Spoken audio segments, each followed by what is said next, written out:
All right, y'all. I'm back. 1 second while we get this baby in present mode. All right. Computer's going slow once again. All right, here we go. So we are going to look at some different reasons for reading. Now, before we get into the video, something I want to say is this year, there is going to be a good chance that you're going to get to hear from different English language arts teachers here at CMS. So for instance, if you click down on this link, you're actually going to get to hear from Mrs. Noor, one of the other language arts teachers here, as she continues to tell you some more reasons for reading and some of the stuff that she read this summer. But before that, let me talk a little bit about some of my own reasons for reading and some of the stuff that I read. So, before we begin, I want you to pause the video here and start to think and try to jot down an answer. So, take out your pencil, take out your paper. Why does it matter that people are good readers? So, go ahead, pause the video real quick and jot down your thoughts. All right, here we go. Next, why does it matter that people are good readers?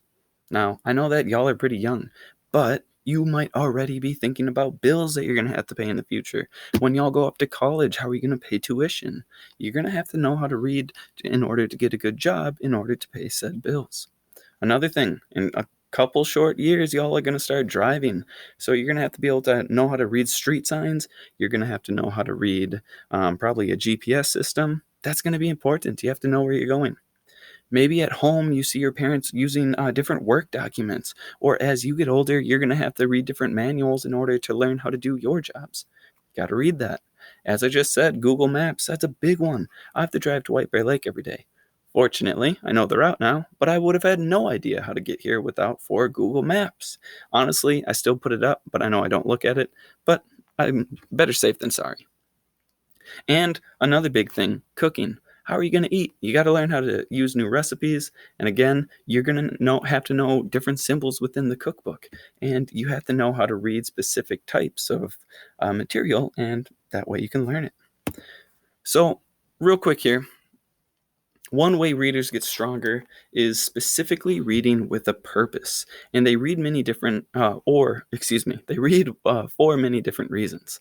Now, those reasons are different for everyone. For instance, this summer, I spent a lot of time reading the Dungeon Master's Guide because I'm a big fan of Dungeons and Dragons. It's something that I recently got into, and as someone who's facilitating the game, I had to learn a bunch of rules and how to go about making it fun for my players. So when I read this book, I have to take a bunch of notes. I'm making annotations, which you're going to learn about early next week.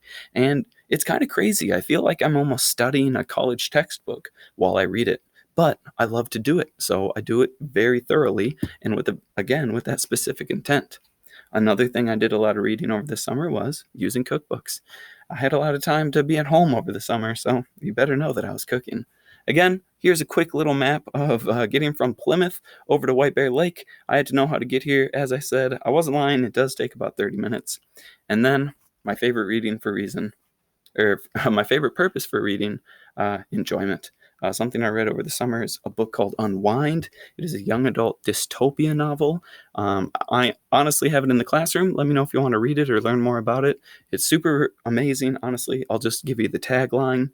Talk to me about it. It's fun. They say, you don't actually die, you just stop living. Now, if you're not curious about that sentence, I don't know what will make you more curious, because to me, that's amazing. And then last but not least, what I'm currently reading, it's called The Way of Kings. It's by Brandon Sanderson. You're going to notice a huge book in my room. It's about 1,300 pages, and it's going to take me a while to get through. I'm a slow reader, but I do it for fun because that's what I enjoy to do.